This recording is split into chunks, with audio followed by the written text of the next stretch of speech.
তাদের কথাবার্তা আলোচনা করতে হবে। খাস বলি হইতে হলে খাস বান্দাদের কথাবার্তা আলোচনা করতে হবে। আফসোস যে আজকে এই সকল বিষয়ের প্রতি কোনো খেয়াল নেই, এগুলোর প্রতি কোনো ভ্রুক্ষেপ নাই। ওয়াজ নসিহত বয়ান হইতে থাকে জায়গায় জায়গায়, কি সব কথাবার্তা বলে, গলাবাজি করতে থাকে, সুর দিয়ে এমন চিৎকার করতে থাকে যে কিছু বোঝাও যায় না।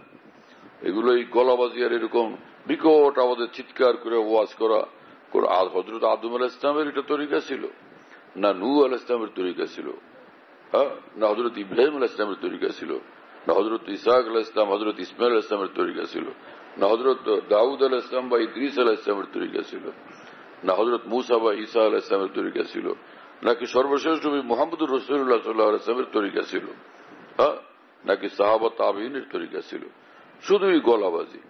ওয়াজ মাহফিলগুলো এমন এক বিপজ্জনক হয়ে গেছে, মুস্তাকিল বিপজ্জনক। এগুলো খালি গলাবাজি সুর টুর দিয়া পুরা একদম মাহফিলটাকে শেষ করে ফেলে।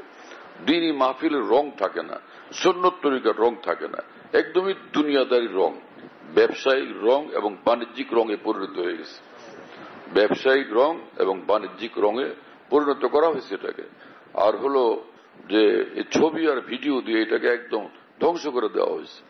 নিঃসন্দেহে ছবি হারাম, ভিডিও করা হারাম, কোনো সন্দেহ নেই। ছবি বানানো হারাম, সে ডিজিটাল হোক আর অডিজিটাল হোক, সব হারাম, সব নাজায়েজ এবং সব লানতের কাজ। রাসূল পাক সাল্লাল্লাহু আলাইহি ওয়াসাল্লাম লানত করেছেন, লানা রাসূলুল্লাহ সাল্লাল্লাহু আলাইহি ওয়াসাল্লাম মধ্যখান থেকে পড়ে আকিলা রিবা ও মুকিলাহু ওয়া কাতিবাহু ওয়া শাহিদাইহি ওয়া লানা আল মুসাফির। রাসূলুল্লাহ সাল্লাল্লাহু আলাইহি ওয়াসাল্লাম সে যারা সুদ খায়, সুদ দেয়, সুদ লেখে, সুদের সাক্ষী হয়, সকলের উপর লানত করছেন, এগুলোর উপর লানত হোক। ও লান আল মুসাফির, আর যারা কোনো মানুষ বা যে কোনো প্রাণীর ছবি বানায় তাদের উপর লানত করছেন। যারা এই ছবি করতেছে, ভিডিও করতেছে, ওয়াজ মাহফিলে যন্ত্রপাতি সহ ওয়াজ করতে যাইতেছে, তাদের জন্য কোন হাদিসে, কোন আয়াতে, কোন জায়গাতে এই ছাড়ের কথা উল্লেখ আছে যা আপনাদের উপর কোনো লানত হবে না, এটাও আমি ঘোষণা করে দিলাম। এরা বলতে পারবে কোরআন মাথায় নিয়ে কসম করে, যে আমাদের উপর লানত হবে না, এরকম গ্যারান্টি আসছে। আশ্চর্যের বিষয় যে যেখানে রাসূলুল্লাহ সাল্লাল্লাহু আলাইহি ওয়াসাল্লাম বলছেন যে কাজে তোমার সন্দেহও লাগে এটা অন্যায় কিনা, এটা গুনাহের কাজ কিনা, খটকাও লাগে, অন্তরে খটকা হয়, তো সেটাও তুমি ত্যাগ করে দাও। দা মা ইউরিবুক ইলা মা লা ইউরিবুক। খটকাও যদি পদে হয় এটা পাপের কাজ, তাহলে সেটা ত্যাগ করে দাও, যেটা খটকা মুক্ত সেই পথে হাঁটো। কথা বুঝতেছেন প্রিয় বন্ধুরা? না, হযরত আব্দুল্লাহ ইবনে ওমর রাদিয়াল্লাহু তাআলা আনহু বলেন, লা ইয়াবলুগুল আবদু হাকিকাতাত তাকওয়া হাত্তা ইয়াদা মা হাকা ফি সাদরি। যে ততক্ষণ পর্যন্ত মানুষ মুত্তাকি, সত্যিকার মুত্তাকি হবে না, যতক্ষণ পর্যন্ত মনের মধ্যে যে খটকা পয়দা হয় যেটা গুনার কাজ কিনা, সেই কাজগুলো যতক্ষণ পর্যন্ত পরিত্যাগ না করবে তো সে মুত্তাকি হইতে পারবে না। মুত্তাকি না হলে জান্নাতেও যেতে পারবে না, তাই না? রাসূল আকরাম সাল্লাল্লাহু আলাইহি ওয়াসাল্লাম কি ভাষায় কথা বলছেন। মুসলিম শরীফের হাদিস, হযরত আব্দুল্লাহ ইবনে মাসউদ রাদিয়াল্লাহু তাআলা আনহু বলেন যে হযরত আব্দুল্লাহ ইবনে মাসউদ রাদিয়াল্লাহু আনহুর কাছে এক লোক আসছে, আয়েশা বলতেছে, ইন্নী উসাব্বিরু হাযিহি সুওয়ার ফাআফতানি ফিহা। আমি যে প্রাণীর ছবি বানাই সেটা দিয়ে আমি উপার্জন করি, এটা আমার উপার্জনের একটা মাধ্যম। তা এই ব্যাপারে আপনার কথা শুনতে আসছি, আপনি কি বলেন? আব্দুল্লাহ ইবনে আব্বাস রাদিয়াল্লাহু আনহু মুফতি, ফকিহ, তো ওনার কাছ থেকে ফতোয়া জানার জন্য আসছেন। হযরত আব্দুল্লাহ ইবনে মাসউদ রাদিয়াল্লাহু তাআলা আনহু বললেন, আমি কি তোমাকে সেই কথা শোনাবো যা আমি স্বয়ং রাসূলুল্লাহ সাল্লাল্লাহু আলাইহি ওয়াসাল্লাম থেকে শুনতে পেয়েছি? সামি'তু রাসূলুল্লাহ সাল্লাল্লাহু আলাইহি ওয়াসাল্লাম ইয়াকুলু কুল্লু মুসাব্বির ফিন্নার। বলেন, কুল্লু মুসাব্বির ফিন্নার, যে যারা প্রাণীর ছবি বানাবে এরা সবাই জাহান্নামে যাবে। যারা প্রাণীর ছবি করবে তারা সবাই জাহান্নামে যাবে। কত কঠিন কথা। আর এদের আত্মায় কোনো খৌফ থাকলে সাহস করতে এরকম ছবি তোলার, ভিডিও করার। এর ইসলাম প্রচার শুরু করছে যে ছবি দিয়ে আর ভিডিও দিয়া, এবং বক্তৃতা করে, খুব বক্তৃতা করে যে আমাদের এই সকল বক্তৃতা বয়ান ইউরোপে যায়, ফ্রান্সে যায়, আমেরিকা যায়, হ্যাঁ না, কানাডায় যায়, অস্ট্রেলিয়া যায়। তুমি বয়ান করো এই দেশে বাংলায়, তাই না? আমাদের এই দেশ তো বাংলাদেশ, এখানে বয়ান করো তুমি বাংলায়, তো ওই ওখানের ইংরেজি ভাষা বা চায়নার ভাষা, অস্ট্রেলিয়ান ভাষা, ফ্রান্সের ভাষা, হ্যাঁ, ওই সকল ভাষার লোকেরা এগুলো বোঝে? আমাদের ছবি সহ থাকলে এখানে ইসলাম পৌঁছে যায়। ছবি সহ ইসলাম পৌঁছাইতে বলছে তোমার কোন কিতাবে, কোন আয়াত, কোন হাদিস শরীফ আছে ইসলাম পৌঁছানোর জন্য ছবিও ব্যবহার করতে হবে? যেখানে স্বয়ং রাসূলুল্লাহ সাল্লাল্লাহু আলাইহি ওয়াসাল্লাম এটাকে লানতের জিনিস বলছেন, তো তোমার সেটার ফিকির করতে হবে না? হ্যাঁ, ওয়াজ করা এত জরুরি? পয়লা কাজ হলো কু আনফুসাকুম ওয়া আহলিকুম নারা, তুমি নিজেকে নিজে বাঁচাও জাহান্নাম থেকে। আরেকজনকে ইসলাম পৌঁছাইতে গিয়া নিজে সে ইসলাম ত্যাগ করে বসে আছে, ইসলামী জিন্দিগি ত্যাগ করে বসে আছে। এটা কি ইসলাম পৌঁছানোর তরিকা বলে? কি হলো লোকদের? হ্যাঁ, ডাকতে হবে আল্লাহর দিকে, ছবির দিকে ডাকার কি অর্থ? এত বেপরোয়া, এত ভয়ঙ্কর এই মানুষগুলো হয়ে গেছে যে প্রজেক্টর লাগায় হুজুরে ওয়াজ করতেছে মসজিদের নিচতলায়, যাতে 3 তলা 4 তলা 5 তলা 8 তলা সব জায়গাতে হুজুরকে দেখা যায়। হুজুরকে দেখা এমন কোন জরুরি? হ্যাঁ, দিন জানা জরুরি, দিন মানা জরুরি, আল্লাহর ভয় অন্তরে পয়দা হওয়া জরুরি, আল্লাহর মহব্বত অন্তরে পয়দা হওয়া জরুরি, আল্লাহর ইবাদত করা জরুরি, আল্লাহর হুকুমের অধীন জিন্দিগি বানানো জরুরি, আল্লাহ পাকের হুকুমের সামনে মাথা ঝুঁকানো জরুরি। সেটা না শিক্ষা দিবা? এটা কোন জিনিস শিক্ষা দিতেছ? তোমার ছবি এরকম কি বরকতওয়ালা নূরওয়ালা হয়ে গেছে? হ্যাঁ, যদি এরকম ছবির মধ্যে কোনো বরকত আর নূর থাকতো, হেদায়েতের এটা এরকম মাধ্যম হইতো, তাহলে আল্লাহ পাক সব নবী রাসূলদের সেই ছবি দুনিয়াতে হেফাজত করতেন। তাদের চেহারা থেকে, তাদের ছবি থেকে বরকতওয়ালা নূরওয়ালা চেহারা আর কোথায় হবে? যদি এটা হেদায়েতেরই মাধ্যম হইতো ছবি, তো সেগুলো আল্লাহ তাআলা হেফাজত করতেন, যাতে মানুষ সহজে দিনওয়ালা হয়ে যায়। আচ্ছা, সে বহু ওলামা এবং আউলিয়া কেরাম, আরেক কথা, বহু ওলামা, বহু না, কিছু কিছু বড় বড় ওলামা আউলিয়ার ছবি লোকেরা পালায়া পালায়া তুলছে এবং সেগুলোকে সংরক্ষণ করছে, এখনো সেগুলি পাওয়া যায়। বর্তমান সময় সে ভারত উপমহাদেশের আউলিয়া বুজুর্গান, বড় বড় আলেম বুজুর্গানের কারো কারো ছবি পাওয়া যায়। সেই ছবি দেখে এই পৃথিবীতে কে কে হেদায়েত পেয়েছে সেটা আমাকে বলো। সেই বুজুর্গানের দিন যাদের আমি নাম জানলেও আমি নাম বলতে চাই না, যে বলতে ইচ্ছা করে না, যে জালেমরা তো জুলুম করে এই সকল ছবি তুলছে। হ্যাঁ, তো বাংলাদেশে বিভিন্ন জায়গায় এগুলো সংরক্ষিত আছে, ভারতে আছে, পাকিস্তানে আছে। তো সেই ছবি বিভিন্ন লোকেরা দেখে। সেই আউলিয়া বুজুর্গানের ছবি যারা যারা দেখছে, এই ছবি দেখে কার তাহাজ্জুদের তৌফিক হয়ে গেছে, সেই ছবি দেখে কার কার নজর হেফাজতের তৌফিক হয়েছে, সেই ছবি দেখে কে কে মুত্তাকি পরেজগার হয়ে গেছে, সেই ছবি দেখে কে কে ওলি আল্লাহ হয়ে গেছে, একজন দেখাও।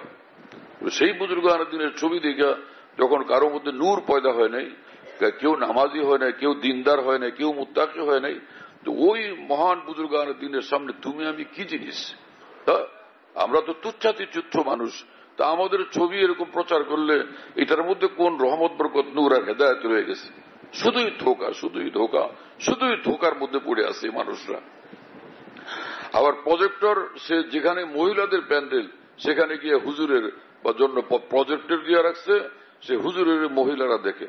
সারা দেশব্যাপী ফিতনা তৈরি হয়েছে। তো এই যে সে মহিলাদের ছবি দেখতে, মহিলারা হুজুরের ছবি দেখতেছে, ভিন নারীকে দেখা যেরকম হারাম, ভিন নারীর ছবি দেখা হারাম। আর ভিন নারীর জন্য ভিন পুরুষকে দেখা হারাম, ভিন পুরুষের ছবি দেখা হারাম। তো তোমার ছবি দেখতেছ, দেখাইতেছ, তো সেটার ব্যবস্থা করা হয়েছে, সেখানে তুমি যাইতেছ, তুমি হারাম কাজে লিপ্ত আছো। এই ওয়াজ তোমাকে সোজা একদম জাহান্নামে পৌঁছে দিবে, সোজা জাহান্নামে পৌঁছে দিবে। লানতের কর্মকাণ্ড কেন করতেছ? দিন বলা তো দিনের উপর থাকা চাই। আমি তোমাকে আল্লাহর কসম দিয়ে বলি, আবু বকর সিদ্দিক রাদিয়াল্লাহু আনহু থাকলে তোমার মতো তিনি কি প্রজেক্টর লাগাইতেন? হ্যাঁ, তোমার মতো গলাবাজি করতেন, তোমার মতো চরিত ভিডিও করতেন? আল্লাহর কসম দিয়ে বলি তোমাদেরকে, একটু চিন্তা করো। বড় বীর জিলানী থাকলে এই কাজ তিনি করতেন? ইমাম গাজ্জালী থাকলে এই কাজ তারা করতেন, মুজাদ্দিদ আল-ফিসানি থাকলে তারা এই কাজ করতেন রাহিমাহুল্লাহ তাআলা। হযরত হাসান বসরি রহমাতুল্লাহ আলাইহি থাকলে এরকম এই প্রজেক্টর লাগাইতেন, এরকম ভিডিও এবং ছবির তামাশা তারা করতেন। তোমার কি এটা মনে হয় যে রাসূলুল্লাহ সাল্লাল্লাহু আলাইহি ওয়াসাল্লাম দুনিয়াতে জীবিত থাকলে এইরকম প্রজেক্টর লাগায় ওয়াজ করতেন আর এইরকম যন্ত্রপাতি নিয়ে ভিডিও করতেন এবং ছবি তুলতে দিতেন? আল্লাহর বন্দারা, আল্লাহর কসম দিয়ে বলি, একটু চিন্তা ভাবনা করো, একটু ফিকির করো। আল্লাহর ওয়াস্তে থামো, আল্লাহর ওয়াস্তে থামো, আল্লাহর ওয়াস্তে থামো। ভয়ঙ্কর আযাব ও গজবে, বিপদে এবং কঠিন কোন লাঞ্ছনায় আক্রান্ত হওয়ার আগে থেমে যাও। যেখানে রাসূলুল্লাহ সাল্লাল্লাহু আলাইহি ওয়াসাল্লাম লানত করতেছেন, সেটা কি ভয়ঙ্কর বিপদের কথা না? আল্লাহ রাসূল সাল্লাল্লাহু আলাইহি ওয়াসাল্লাম যেখানে লানতের কথা বলতেছেন, লানত কি দুনিয়াতে নাজিল হবে না আখিরাতে? এইখানেই শুরু হবে লানত। আল্লাহর লানত হোক। তো কুদৃষ্টির উপরে রাসূলুল্লাহ সাল্লাল্লাহু আলাইহি ওয়াসাল্লাম লানত করছেন, ছবির উপরে লানত করছেন। আর কেমন লানত, যে একদিকে বলছেন যে সুদ যারা দেয় খায়, সুদের সাক্ষী হয়, সুদের সাক্ষী হয় এবং সুদ লেখে, ওদের উপরও লানত হোক। সে তার পাশাপাশি বলছেন ছবি যারা বানায় তাদের উপরও লানত হোক। দুইটা বিষয়কে একই জায়গাতে উল্লেখ করছেন। এটা কি অত্যন্ত ভয়ের কথা না? আল্লাহর ওয়াস্তে থামবার চেষ্টা করি। আর মাদ্রাসাগুলোর মধ্যে কি হয়ে গেছে, মাদ্রাসাওয়ালারা এখন ধুমসে ছবি তুলতেছে, যে কোন আরব দেশ থেকে ওই ছবি টবি দেখে যে তালবেলগুলো পড়তেছে, খাইতেছে, লইতেছে, তাই না? বিল্ডিং বানানো হয়েছে, এখানে বহুত হুজুররা বসে আছে, হুজুররা এবং ছাত্ররা বসে আছে, হ্যাঁ না? যে এগুলার ছবি বানাইলে তখন পয়সা আসবে। এইরকম এক পয়সার কোনো দরকার নাই। এই পয়সা দিয়ে কি করবা? যেই তরিকা করলে আল্লাহ পাক নারাজ। সারা পৃথিবীর চেয়ে আল্লাহ পাকের এক বিন্দু সন্তুষ্টির দাম বেশি। এই মাদ্রাসার কোনো দরকার নাই যে মাদ্রাসা এরকম হারাম কাজ করে বানাইতে হবে। এরকম মাদ্রাসা বানানোর কোনো দরকার নাই, বরং এটাকে পরিত্যাগ করা জরুরি। আল্লাহ পাক কোরআন শরীফে বলছেন যে দিন হেফাজতের জিম্মাদারি আমি গ্রহণ করছি।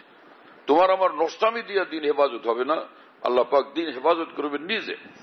তো সেই উলামায়ে দ্বীনের দ্বারা দিন হেফাজত হবে যারা সত্যিকার আলেমী দ্বীন, আল্লাহর ভয়ওয়ালা, ইত্তেবায়ে শরীয়ত, ইত্তেবায়ে সুন্নতওয়ালা। যে জমানায় আমরা ছিলাম না, সেই আমাদের আকাবের দ্বীন ছিলেন যে মুজাদ্দিদ আল-ফিসানি রহমতুল্লাহ আলাইহি, তারও পূর্বের জমানার মানুষ একজনে এরকম মেহনত করছেন। কোন সেরকম মাইক নাই, কোন মাইকেরও ব্যবস্থা নাই, তাই না? এর জন্য কোন মোবাইল নাই, কিছু নাই, প্রজেক্টর নাই। তো এই সকল আকাবের দ্বীনের দ্বারা দ্বীনের যে খেদমত হয়েছে, তোমার আমার দ্বারা সেটা হচ্ছে। এই আকাবের দ্বীনের দ্বারা যে পরিমাণ মানুষ হেদায়েত প্রাপ্ত হয়েছে, সেই পরিমাণ তোমার আমার দ্বারা হচ্ছে। তাহলে কিসের জন্য এই ফিতনার মধ্যে পড়তে হবে? ওই আকাবের দ্বীন আল্লাহর উপর ভরসা করছেন, ইত্তেবায়ে শরীয়ত, ইত্তেবায়ে সুন্নতের জিন্দেগি বানাইছেন। আল্লাহ পাক সেটাকে জড়িয়ে করে বেশুমার বান্দাদেরকে হেদায়েত দিয়ে দিয়েছেন। এই সমগ্র বাংলাদেশ এটা ছিল বিলকুল হিন্দুদের দেশ। সমগ্র বাংলাদেশ ছিল একদম হিন্দুতে ভরা। কোন মুসলমান এখানে ছিল বলে আমাদের জানা নাই। কথা বুঝুন নাই? মাওলানা কারামত আলী জোনপুর রহমতুল্লাহ প্রথম এই বাংলাদেশে আসছেন, সমগ্র বাংলাদেশ ব্যাপী সফর করতে থাকছেন। যেখানেই তিনি গেছেন, লোকেরা তার দুই কথা শুনলে অথবা তাকে দেখলেই ইসলাম কবুল করতে থাকছে। কথা বুঝতেছেন প্রিয় বন্ধুরা? হ্যাঁ, যদি মানুষ নূরওয়ালা হয়, রহমত, সে বরকতওয়ালা হয় ইত্তেবায়ে শরীয়তের দ্বারা, তো তার জবানের মধ্যে আল্লাহ তাসির দিয়ে দেন, কথার মধ্যে তাসির দিয়ে দেন, তার মুলাকাতের মধ্যেও আল্লাহ পাক তাসির দিয়ে দেন। হ্যাঁ, হাফেজ জুজুর রহমতুল্লাহ গেছেন ময়মনসিংহে। তো ওখানে আমি তখন ময়মনসিংহ জামিয়া ইসলামিয়াতে ছিলাম শিক্ষক। তো ওখানে অনেক অ্যাডভোকেটরা একত্রিত হয়েছেন, আমার বন্ধু বান্ধব। তারা আমাকে বললেন হাফেজ জুজুরের সঙ্গে একটু দেখা করাই দিন, আসেন। হযরত হাফেজ জুজুর রহমতুল্লাহ ময়মনসিংহ জামিয়া ইসলামিয়ার অফিস রুমে বসছেন। ওনারা আসছেন, তো আমি তাদেরকে ডাইকে বসাইছি। হযরত হাফেজ জুজুর রহমতুল্লাহ আমার মহান উস্তাদ, হুজুরকে আমি বললাম যে অ্যাডভোকেট সাহেব এনারা আসছেন, তো হুজুরকে একটু দেখতে আর সঙ্গে বসতে।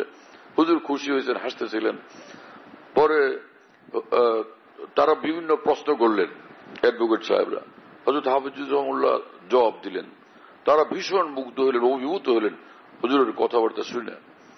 পরে তাদের মধ্যে সিনিয়র যে অ্যাডভোকেট, তিনি একদম আগে বসলেন এবং বললেন হুজুর আমাকে একটু দোয়া করে দেন। হুজুর তার এই দাড়িবিহীন চেহারার মধ্যে হাতটা এরকম বুলাই দিলেন, এই ডান দিক দিয়ে বাম দিক দিয়ে হাত বুলাই দিয়েছেন।